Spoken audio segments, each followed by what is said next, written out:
Ikinagagala ko po na maging assign sa magiging sermon series po natin sa Book of Acts. At sisimulan po natin ito sa pag-aaral ng Acts chapter 1 verses 1 to 5.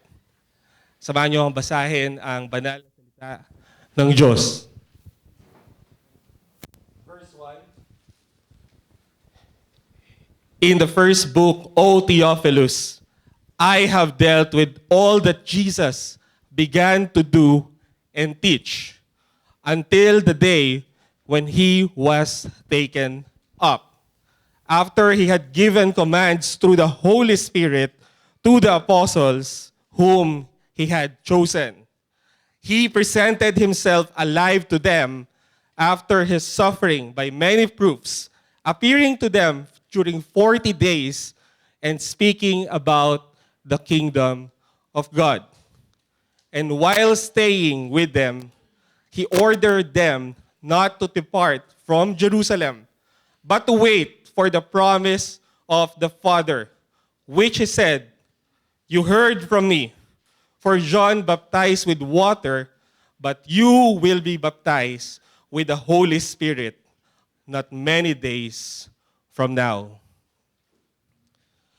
Ang ating binasa ay ang tinatawag na prologue ng Book of Acts. At ang Book ng Acts ay isang very unique na libro sa Biblia dahil tinatala nito kung paano nga ba binago ng Ebanghelyo ang kasaysayan ng buong mundo. Dito nakatala kung paano nga ba naabot ng kaligtasan hindi lang ang mga Hudyo, ngunit maging ang iba't ibang uri ng tao saan mang dako ng daigdig na ito.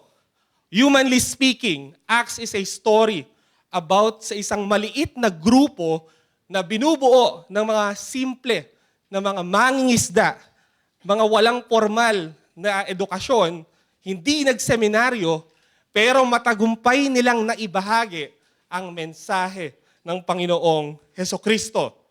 Acts is the book of the church triumphant.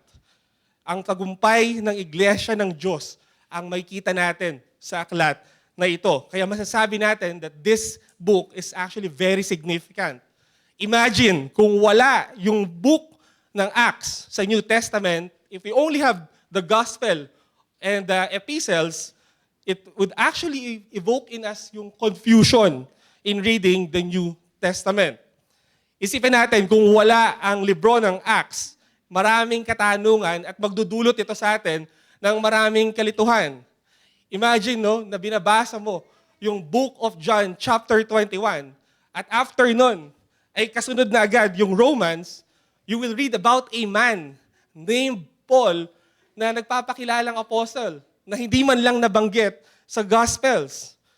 Malilito rin tayo kung paano nag-spread yung ebanghelyo sa bayan ng mga taong nag-authorize ng execution ng ating Panginoong Jesus. Paano naging bahagi ng iglesia ang mga hentil nang hindi sila dumaraan sa conversion process ng Jewish proselytes? At sino ang nag-decide na i-abolish ang covenant sign ng circumcision na alam natin, ito yung nagdi-distinguish sa mga tao ng Diyos from the day of Abraham? At paano rin ang institusyon ng church na inaasahan nating buuin lang ng mga Hudyo ay napasama ang ibang mga lahi. You see, without the book of Acts, marami tayong magiging tanong at marami tayong hindi maiintindihan kung paanong ang salvation accomplished by the Lord Jesus came to all the nations, even to the ends of the earth. And listen to this. The book of Acts is actually the story of how the gospel even reached unto you. Kung paanong sa milya-milyang distansya natin mula sa Jerusalem ay nakaabot yung ebanghelyo sa atin. Naabot ng gospel from Jerusalem ang barangay Dakila, ang Tikay, ang Kansinala, ang San Pedro, ang Control, maging ang Solana, naabot ng gospel. Hindi ko na po alam yung ibang lugar. Pero makikita natin kung gaano nagtatagumpay ang ebanghelyo. At mayroong unanimous testimony ang lahat ng historian that this book is actually written by a second-generation Christian. Sinulat ito ng itinuturing na only Gentile author in the Bible na si Luke. He was born and raised in Antioch. Kaya nga kapansin-pansin yung emphasis ni Luke sa kanyang mga gawa sa gospel at maging dito sa Acts na meron siyang emphasis sa mga Gentiles. At even sa genealogy ni Christ, siya lang yung nakapag-trace at saka naka-reveal ng Gentile descent ng ating Jewish Messiah.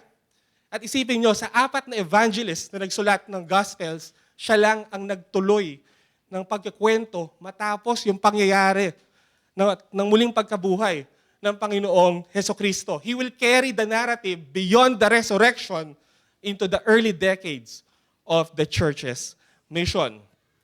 At alam nyo ba, na pag pinagsama natin ang libro or mga letters ni Paul, mas mahaba pa rin yung mga ginawa ni Luke.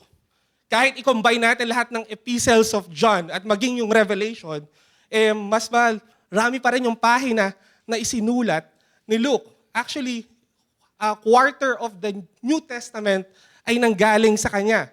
And this tells us something. Sa isang hentil, ibinigay ng Panginoon ang great privilege of writing more words sa New Testament than any other human writer did. Hinayaan ng Diyos na isang hentil who were once alienated from the commonwealth of Israel, who were once strangers to the covenants, ang may pinakamaraming maisusulat na pahina sa New Testament. Alam niyo, ibig sabihin lang ito, he is actually the exhibit and a proof himself na tunay niyang nagtagumpay ang Ebanghelyo at lumaganap ito sa bawat sulok ng mundo. Pero nais ko na pansinin natin yung intended recipient ni Luke ng book na ito. Sinulat niya ito para sa isang taong nagngangalang Theophilus. Ang parehong tao na pinagdedicatean niya ng gospel niya. Sa Luke 1 verse 3, sinabi niya doon, "It seemed good to me also, having followed all things closely for some time past, to write an orderly account for you, most excellent Theophilus." Maraming naniniwala na ang pangalang ito ay isang symbolic reference representing all the believers and Christians dahil nangangahulugan ang pangalang itong loved by God. Naniniwala sila na ito ay isang allegory ng mga believers. Pero kung aaralin natin yung context sa Luke at saka sa Acts, makikita natin na nagre-refer siya sa isang specific individual. Kasi si Theophilus ay tinawag niyang most excellent. Isa itong honorary address for someone with high political standing. At meron din nagsasabi na si Theophilus ang influential donor or patron ni Luke sa kanyang mga research and writing. Siya yung sumusuporta at pumupondo sa panahong iyon. Pero ano pa man yung kanyang pagkatao, isa lang talaga yung sigurado dito. Yung dahilan at intensyon ni Luke. Bakit niya sinulat ito? Sa Luke 1 verse 4 kasi, he stated the reason for writing to Theophilus. Sinabi niya doon that you may have certainty concerning the things you have been taught. Ibig sabihin, isinulat ni Luke yung historical account of the life, death, and resurrection of Jesus at yung paglaganap ng Christianity throughout the Roman Empire to give Theophilus an assurance na lahat ng mga naituro sa kanya ay mayroong katotohanan. Sinasabi niya dito na para bang ini-strengthen niya yung faith, pine-preserve ni Luke yung faith ng isang upper-class Gentile na katulad niya. At ang isa sa katuruan na natanggap ni Theophilus ay yung inclusion ng katulad niyang hentil sa kaharian ng Diyos. He was taught that those outside the covenants were actually included in the promises of God despite being non-Jewish dahil kay Christ. Maaaring nagda-doubt si Theophilus dahil mahirap paniwalaan na ang isang tulad niyang uncircumcised na hentil ay makakasama sa redemptive plan ng Diyos. Maaaring pinagdududahan niya kung paanong those who submit to Jesus can become full heirs of the promises of God. Paanong they are on equal footing or an equal status with the Jews. They actually share the same privilege and promises without adopting the Mosaic law, the Jewish calendar, the food laws, at lalo na yung circumcision. Kaya makikita natin all throughout, paging sa Luke at sa Acts, mayroong emphasis dito. Yung dominant theme ng mga librong ito is about yung pagiging universal at inclusive ng gospel at ng kingdom ng Panginoon. Binibigyang diin ni Luke yung pag-incorporate or pag-grafted in sa mga tulad niyang mga Gentiles into the covenant community of God. Ibig sabihin lang nito, nais ni Luke na bigyan ng assurance si Theophilus na yung kanyang kaligtasan was part of God's plan and design. At tignan niyo kung paano niya gagawin ito sa prologue ng Acts. Paano niya bibigyan ng assurance si Theophilus na kakabilang talaga siya, ang isang tulad niya, sa kaharian ng Diyos. Mababasa natin sa verses 1 and 2, sinabi niya doon, "In the first book, O Theophilus, I have dealt with all that Jesus began to do and teach until the day when He was taken up." Yung nire-refer dito ni Luke ay yung gospel niya, kung saan isinulat niya yung kapanganakan hanggang dun sa ascension ng Panginoong Jesus. Pero notice, ano yung word na ginamit ni Luke dito? He used the word began. Sinasabi niya dito na yung mga nakasulat dun sa former book, hindi yun lahat ng mga ginawa at tinuro ng Diyos. Hindi niya sinabi nang sinulat niya sa former book ay lahat na ng mga teachings and doings ng Panginoong Jesus. Ang sinasabi niya dito, what was recorded in the former book, ending with the ascension of Christ, is just the beginning. At yung book ng Acts, ito ang nagde-describe ng lahat ng patuloy na gagawin at ituturo ng Panginoong Jesus. Imagine, yung ascension na inaakala natin na magiging terminal point ng kanyang ministry, ito pa lang pala yung starting point ng ministry ni Christ. Sinasabi niya dito that the end is only the beginning. Crucifixion is not the end of the story. Hindi sa resurrection natatapos ang lahat. At lalong-lalo na, hindi sa ascension ng Panginoong Jesus. It is just the turning point para sa two successive stages ng ministry ni Christ. Earthly and the heavenly. What Jesus began to do, Jesus now continues from heaven. Alam nyo, very instructive to. Kasi mga kapatid, this is how we should read the book of Acts. This book is not really about the apostles, though napaka-important nung role nila dito. The book of Acts is not about geography or missionary journeys. Acts is the continuation of the work of Jesus. Lahat ng nakasulat sa Acts, lahat ng nangyayari sa kanyang iglesia hanggang sa ngayon ay gawa ng Panginoong Hesukristo. Hindi lang limitado sa cross ang work ni Christ. Maging ang paglaganap ng ebanghelyo, ang paglago ng kanyang iglesia, ang conversion ng mga kaluluwa, ang pagpuprotect ng mga tao mula sa persecution at marami pang iba. Lahat yan gawa ni Kristo. Kaya next time, when we are asked to summarize the work of Christ, tell them that He did not just save us on the cross, but He is continually building His church. Hindi na overtaken ang ministry ng Panginoong Jesus. The life and work of the church cannot be separated sa current at ongoing ministry niya sa heaven.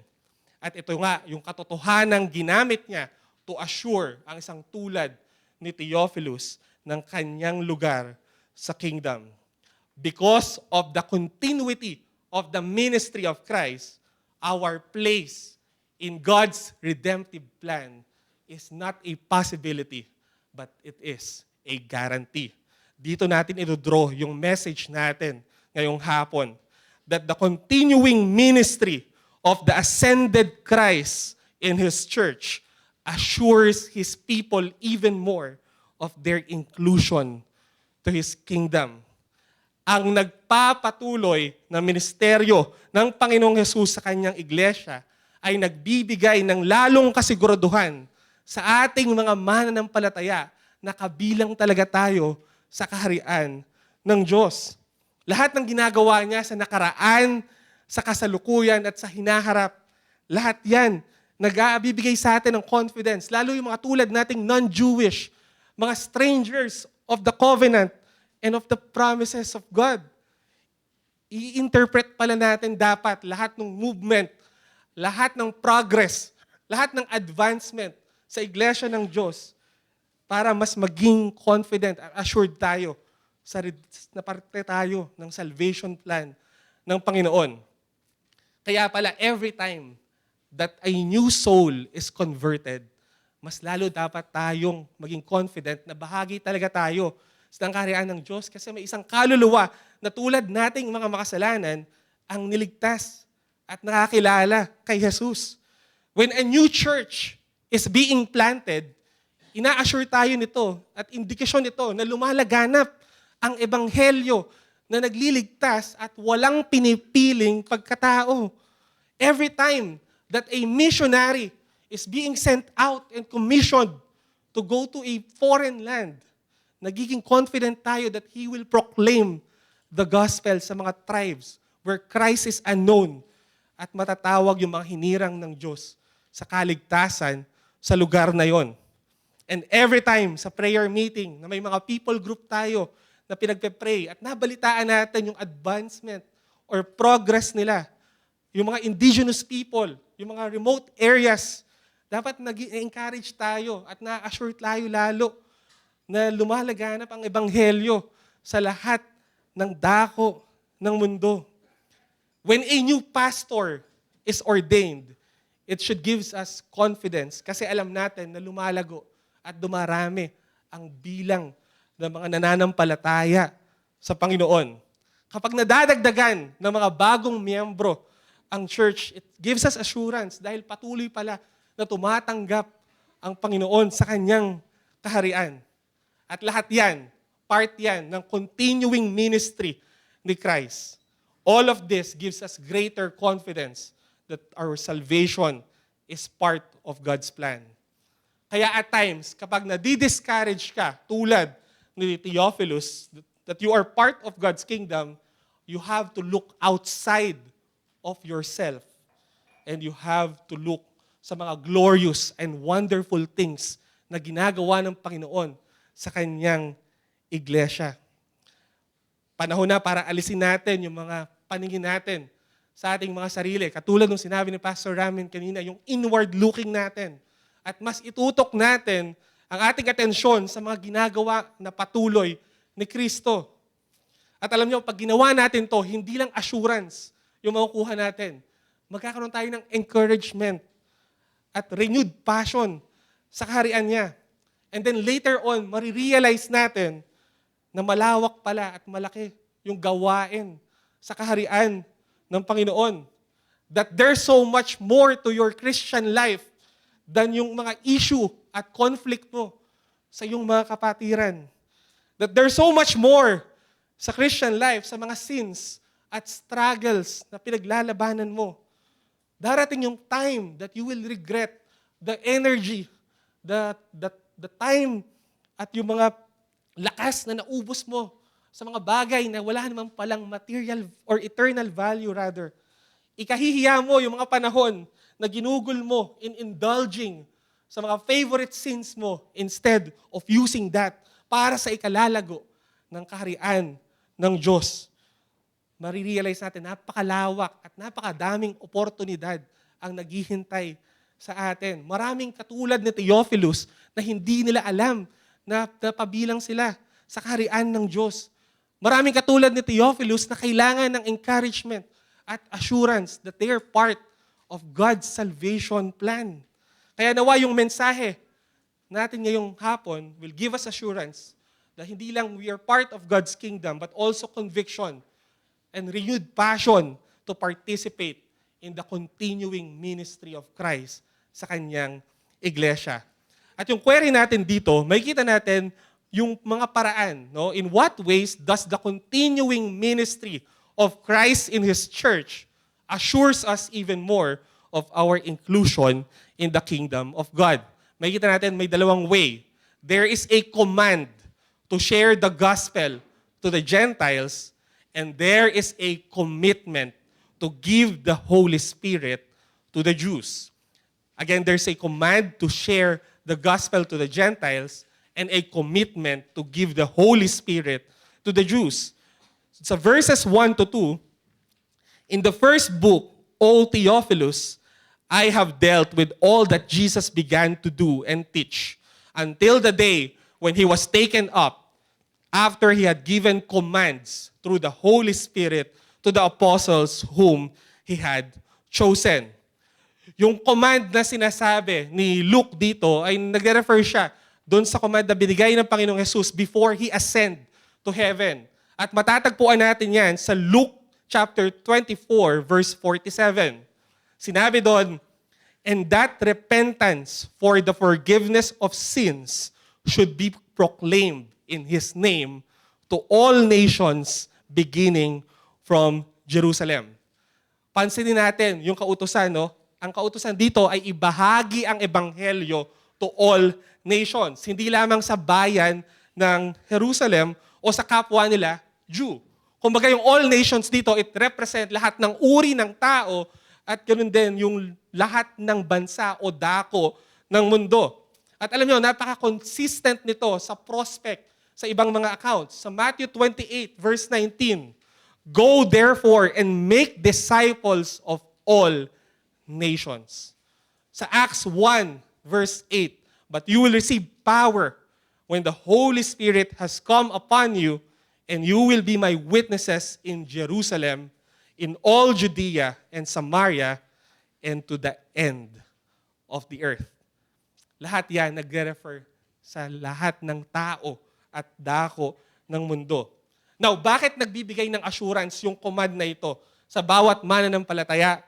The mere fact na inutos ito ng Panginoong Hesus na ibahagi sa lahat ng mga tao at sa lahat ng bansa, nagbibigay sa atin ng assurance na nagliligtas siya ng bawat uri ng mga tao regardless ng kanilang race, even non-Jewish na katulad natin. It secures our place sa kingdom ng Panginoon. And that's the point. The universal command to proclaim the gospel to all people guarantees that anyone can be saved irrespective of geographical, cultural, economic, or ethnic origins. Because the command is to proclaim it to all, makakasigurado tayo na may lugar talaga para sa sino mang tulad natin na makasalanan sa kaharian ng Panginoon. At hanggat hindi nagbabago yung command dito, as long as it says to all nations, ibig sabihin nito, anyone can be saved. Do you honestly think magbabago? Darating sa time na mapapalitan to? Di ba? Hindi. And this is what made the gospel so scandalous. It was not whom it excluded, but whom it included. Kaya napaka-controversial ng gospel, hindi kung sino yung mga hiniwalay, kundi kung sino yung mga isinama. It included people that is not God's people, tulad nating mga Gentiles at ng ibang nations. Sabi sa Romans 9 verse 26, those who are not my people, I will call my people. And her who was not beloved, I will call beloved. And in the very place where it was said to them, you are not my people, there they will be called sons of the living God. You see, this is the heart of God. It is very missional. It is not narrow. Hindi siya confined. Wala nang mas inclusive pa kung makukumpara natin sa kaharian ng Diyos.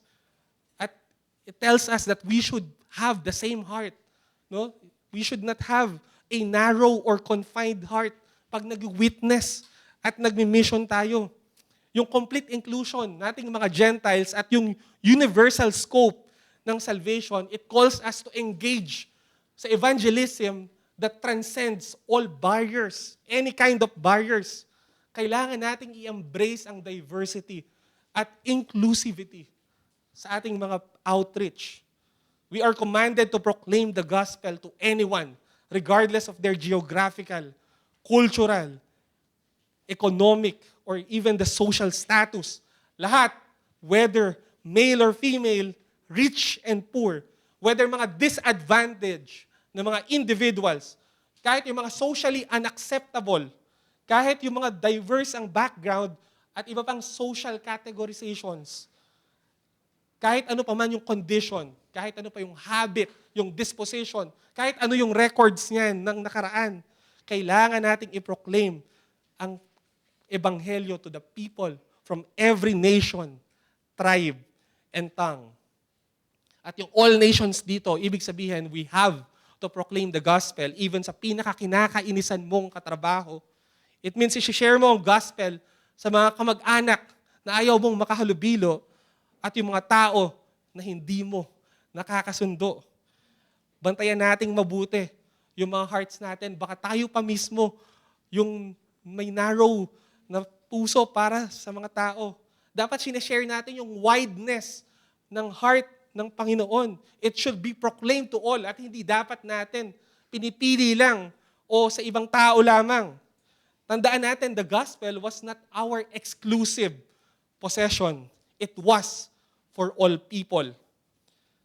We have to stop being or having an unjust exclusion just on the basis of gender, socioeconomics, or race, or maging mental disorder. Huwag nating itanikala yung gospel. Huwag nating hayaan na tayo pa yung magiging hindrance ng propagation ng gospel dahil namimili lang tayo ng pagsasharean nito. Ang gracious kingdom ng Diyos, in-eliminate niya lahat ng uri ng binaries. It should be shared to all sorts of backgrounds and even those that are struggling. Ang kaharian ng Diyos is open. Bukas ang kaharian ng Panginoon to new daughters and new sons with all sorts of struggles and backgrounds. This is how the grace of God extends far and wide. At dapat ipagpasalamat natin to. Kasi in the first place, kung hindi ganito ang puso, kung walang missional na puso ang Diyos, we would not stand a chance to be part of His kingdom. Siguradong sigurado, hindi tayo mapapabilang dito. Alam niyo, ang Panginoong Jesus mismo, He came to end yung mga exclusion. At ang preach niya ay the inclusive kingdom of God. Alam natin that Jesus was a missionary Himself. Sinend out siya ng kanyang Ama dito sa lupa from heaven. Nagkatawang tao at namuhay dito sa mundo. At makikita natin sa ministry niya yung radical inclusion sa mga tao when He offered the invitations to all without requirements or prohibitions. Di ba? Willing siyang mag-engage even sa mga tao na dinideemed as outcasts. Pwede, gustong-gusto niya na makihalubilo dun sa mga taong nilulook down ng lipunan. He dined with a tax collector. He conversed with Samaritans. Nagpagaling siya ng mga lepers. Lahat ng ginawa niya defied the cultural norms sa panahon niya. In-extend niya ang kanyang gracious hand sa mga marginalized people at in-invite niya ito, binigyan ng dignity at ginawang objects ng divine affection. Lahat ng social divisions are obliterated in Christ. Sabi sa Galatians 3 verse 28, there is neither Jew nor Greek. There is neither slave nor free. There is no male and female, for you are all one in Christ Jesus. Ganito mismo yung missionary natin. Shame on us kung tayo ang maghahadlang at mamimili sa mga taong pagsasharean natin when Christ included everyone sa universal scope ng command ng proclamation of the gospel. Pero hindi ito yung pinaka-inclusive na ginawa niya. The most inclusive thing that Christ did is when He died in the place of sinners. He lived the life that sinners could not live and died the death that sinners should die. Imagine lahat ng sinners, lahat ng hells, lahat ng punishments na dapat para sa mga makasalanan, inako niya. Hindi niya pinili kung ano lang yung mga kasalanan na pagbabayaran niya. He paid it all. This is Christ whom we killed and crucified. He was nailed on the cross. He paid our sins. At hindi tayo i-deceive ng Diyos. Nasisingilin niya pa tayo. He cannot ask for a payment sa isang utang lamang. At yung salvation niya does not distinguish anyone sa economic background, anumang education level. Everyone who calls upon the name of the Lord will be saved. At alam niyo, dahil sa salvation na yan, nabuo yung pinaka-inclusive na institution sa mundo. And that is the church. Ironically, si Christ is the exclusive way sa pinaka-most inclusive community. Because salvation is only found in the Lord Jesus. There is no salvation in no one else, for there is no other name under heaven given among men by which we must be saved. Napaka-paradoxical kung iisipin natin na yung narrow way pala ang pinakamaluwag at pinakamalawak na imbitasyon sa lahat ng makasalanan. At nawa yung truth na to, we are to share and proclaim this sa lahat. Dahil ito lamang ang paraan para maligtas ang mga tao. Sa Romans 9 verse 14 to 17, how then will they call on Him in whom they have not believed? And how are they to believe in Him on whom they have never heard? And how are they to hear without someone preaching? And how are they to preach unless they are sent? As it is written, how beautiful are the feet of those who preach the good news. Verse 17, so faith comes from hearing, and hearing through the word of Christ. Para maligtas yung mga tao, we have to let them hear the message of the gospel. At ito yung ating commission. Ito yung dapat nating gawin. Alam nyo, during my high school days, merong nauso. Ito yung chain message. Ito yung message na kailangan mong i-forward. No? Obligado ka na i-forward sa mga contacts mo. Kasi bakit? Meron siyang scary na consequence. Kailangan mo siyang ipasa sa ilang katao at sa loob lamang ng ilang minuto. Or else may hindi mangyayari, or may mangyayaring hindi maganda. At ilan na siguro sa atin yung nabiktima nito. Alam nyo, nakakatawa lang siya. Pero in a sense, ganyan dapat yung approach natin sa gospel. It is like a chain message. Nakarating sa'yo dahil may sumunod at nagpasa sa'yo. At ganun din kailangan natin na ipasa rin ito sa iba. Kasi meron ding urgency. Kailangan ma-forward natin ito sa lalong madaling panahon kasi hindi natin alam kung anong pwedeng mangyari sa kinabukasan. Ipapasa mo ito hindi lang dahil sa consequence na dala nito, but because this is the most important message. The message that has the power to save souls. If you truly love our Savior, ipapasa mo ito and you would want others to love your Savior too. Kaya wag nating putulin. Wag nating hayaan matapos lang sa atin yung brigade na ito. Ang bawat recipient ng gospel is obligado na i-forward ito sa iba. That's why our challenge is don't break the chain message of the inclusive gospel of Christ. Pass it on to as many person as you can. Again, wag mong hayaang mapuputol at hihinto lang sa'yo yung ebanghelyo. Ipasa mo to hindi lang sa 10 katao, pero sa lahat ng pwedeng maabot nito. Let me remind you that the message of the gospel of Jesus Christ, this is the treasure that has been given to the church. Ang gospel ni Christ is not just one of the message, but it is the message above all. Dahil it is the message or the power of God for salvation. We should not be ashamed of it, for it is the power of God unto salvation to everyone that believes. Ang daming iglesia ngayon, ang dami nilang programa, ang dami nilang gimmick, ang dami nilang makinarya, pero nane-neglect nila yung pinaka-sure at pinaka-powerful na paraan para magligtas. And it is the gospel itself. Kaya wag nating hayaan na mahinto ito sa atin. Ang daming opportunities. Millions have never heard of Jesus Christ. Maraming lumalabas na pag-aaral that there are more unevangelized people ngayon compare sa nakaraan. Are you content na ikaw lang ang nakakaalam ng ebanghelyo na nagliligtas? Maraming mga tao at kaluluwa that is too precious to neglect. Alam ko, naririnig natin to dati sa iglesia natin, pero kung hawak mo ang gamot at remedy na magbibigay lunas sa pinaka-nakamamatay na sakit sa mundo, kakayanin mo bang i-withhold kung madami yung nag-aagaw buhay at naghihinalo? Di ba napaka-inhumane? It doesn't make sense. Kaya wag nating ipagkait at itago ang napaka-glorious, majestic nating Savior tulad ni Kristo. Again, may urgency.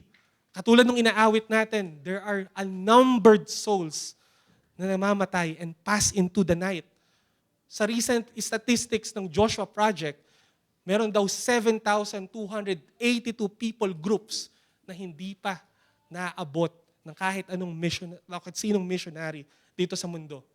Ang population natin is 8.08 billion at tinataya na merong 3.43 billion na hindi pa nakakarinig ng ebanghelyo.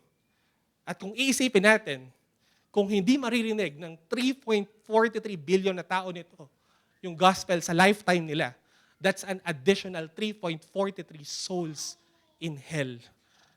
Kung walang magpo-proclaim sa kanila ng ebanghelyo, maraming bilyon-bilyon yung madadagdag sa impyerno. Hindi ba sumasakit or tumutusok yung katotohanan yon sa mga puso natin? We're talking about souls. Dito, hindi mga pet lang. Billion of souls will fall into the flames of hell kung hindi nila maririnig ang salvation story ni Christ. This should give us sleepless nights. Dapat hindi tayo nakakatulog ng mahimbing knowing na may ganito palang possibility. Ang henerasyon ngayon, ang dali nating umiyak at mag-weep sa mga K-drama. Pero kapag nag-stare tayo sa mga lost souls, napaka-dry ng mga eyes natin. And don't you realize that maybe out of the 3.43 billion na people, pwedeng kasama dyan yung mga nasa prison ngayon. Out of that 3.43 billion, pwedeng kasama doon yung mga tao at mga bata na dinadaan-daanan mo lang sa kalye. Mga tribes na hindi pa naaabot. And have you come to realize, no, maging ang pamilya, anak, magulang at mga kapatid mo na hindi mo pa nababahagian ng gospel. Snatch them out of the fire while we still have time. After everything has been said and done, laging sinasabi ni Spurgeon, kung mapupunta man daw yung mga mahal natin sa buhay, sa impyerno, after exhausting every means na pwede nating gawin, at least daw, ang huli nilang alaala sa impyerno ay mayroong lumuhod at nagmakaawa sa kanila. Natanggapin nila si Kristo. Huwag daw nating hahayaan na may mapupunta sa impyerno na hindi natin pinaliguan ng milyon-milyong panalangin at hindi man lang natin nabahagian ng katotohanan na dala ni Kristo. Sa mga bisita namin, totoo ang impyerno. Pero totoo rin na nagliligtas ang Panginoong Hesukristo. Have faith in our crucified Savior. Submit to the Lordship of our Lord Jesus Christ. Bow down to the King of Kings and surrender your life to Him. And then secondly, commitment to give the Holy Spirit to the Jews. Verses 4 to 5. And while staying with them, he ordered them not to depart from Jerusalem, but to wait for the promise of the Father, which he said, "You heard from me, for John baptized with water, but you will be baptized with the Holy Spirit not many days from now." Makikita natin na kino-quote ni Luke dito yung naging promise ng Panginoong Yesus sa kanyang mga disciples. Yung pangako niya na pagdating ng Holy Spirit, they will be clothed with power. Sa Luke 24 verse 49, sinabi dito, "And behold, I am sending the promise of my Father upon you, but stay in the city until you are clothed with power from on high." So sinasabi lang dito, no, bakit magkakaroon sila ng assurance? No? Because merong promise ng banal na Espiritu as they obey the commands of Christ. Kaya yung commitment na ito will give us assurance dahil alam natin na ang banal na Espiritu will empower at igagaranti nito yung success ng pag-obey nila sa endeavor na ito. And that's the point. The power of the Holy Spirit sustains and renders our evangelistic endeavors effective and successful. Makakasigurado tayo ng tagumpay sa ating pagsunod sa commands dahil sa banal na Espiritu na nag-enable sa atin. Without its power, without its direction, without its enablement, we can do nothing. We will fail. Kahit maubos yung laway natin sa pag-proclaim ng gospel, kung wala at hindi ito gagamitin ng banal na Espiritu to convert souls, walang mangyayari. We have heard sa history at pinatunayan na yan ng scripture at ng kasaysayan na lahat ng ministry, lahat ng mga tagumpay ay ina-associate nila sa work ng Holy Spirit. Isa sa mga main reasons bakit mahina daw tayo or hindi natin sinashare yung gospel dahil na-frustrate daw tayo sa mga results. We feel powerless madalas. Because ang totoo naman talaga is we are powerless. The power relies on the Holy Spirit. Isang reason bakit hindi tayo nag-share ng gospel kasi we think we are a failure pag hindi tumutugon yung sinashare natin at hindi ito nako-convert. Pero sinasabi nito, no, na it's not our job to convert people. It's not our job to regenerate.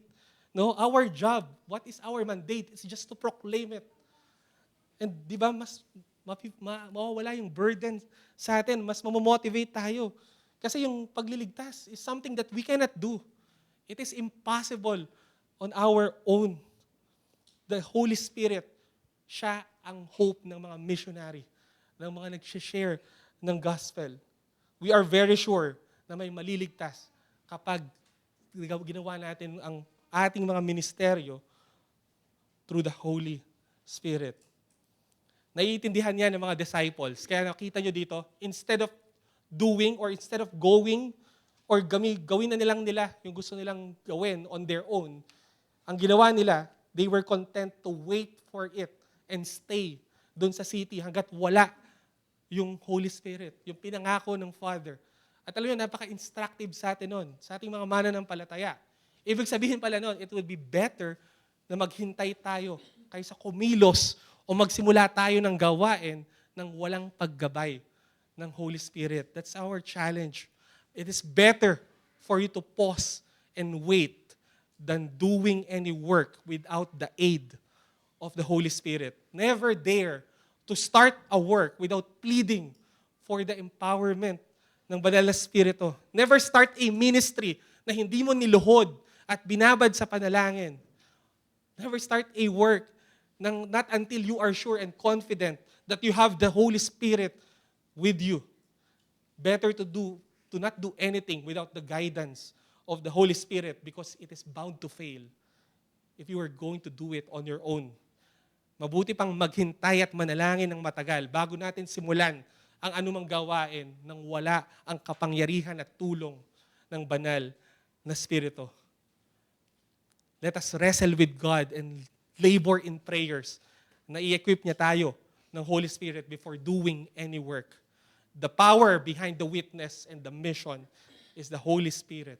And it is behind every advancement in the Christian mission. Pero kapatid, kung maaring wala pa talaga sa'yo yung Holy Spirit because in the first place, kaya ka pala nagfe-fail at uncertain sa empowerment niya is because wala ka pa kay Kristo. Talagang wala kang aasahan na tulong from the Holy Spirit. You have to come to the Lord Jesus Christ while you still have life and breath right now. Alam mo, mahirap nang lumapit sa Panginoong Jesus pag nasa kabaong ka na. Hindi ka na makakalapit kay Christ if you are 6 feet below the ground. Habang may pagkakataon ka pa, habang may hininga ka pa, manimpalataya ka. It's better that you had not been born kung hindi ka rin mananampalataya kay Kristo. And as we end, let me tell you about a story. Taong 1927, naging mahirap para sa mga missionary sa China dahil nag-suffer sila ng persecution dahil sa war na brewing at currently nangyayari sa panahon na yon. Nag-cause ito para i-withdraw lahat ng missionary noong 1927 dahil marami na yung namamatay sa kanila. Pero in March 1929, yung China Inland Mission ay umapela sa mga tao. They are needing 200 new workers para sa 2 taon bago sila mag-send ulit ng missionary sa China.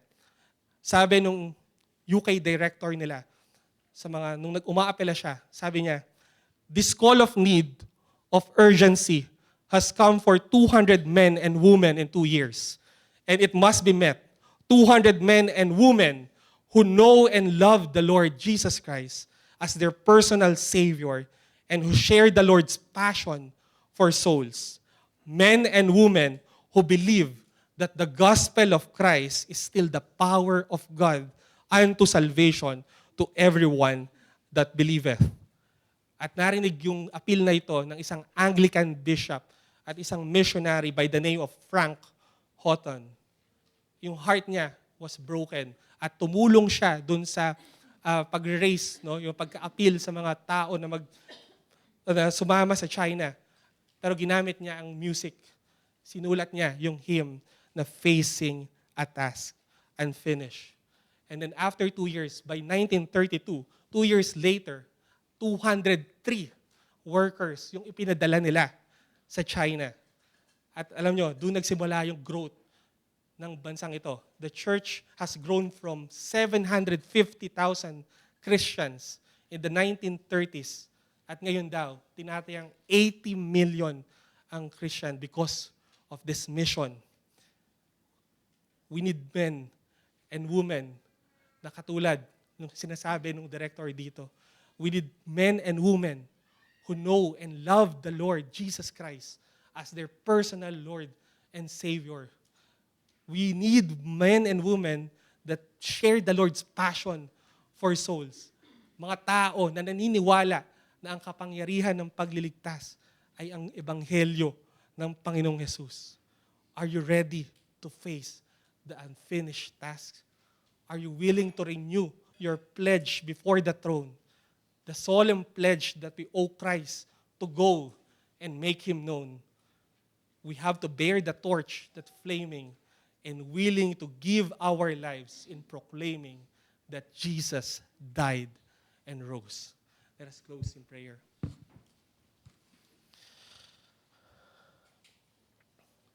Our merciful Father, thank you so much for your word. Help us, Panginoon, na ma-challenge at iput namin yung eyes namin at attention not in ourselves, but sa mga gawain, sa continuing ministry ng aming Panginoong Jesus. Forgive us, Lord, for being lethargic, for squandering many opportunities, Lord. Help us, Panginoon, na laging ma-remind that what we have is the message that can save.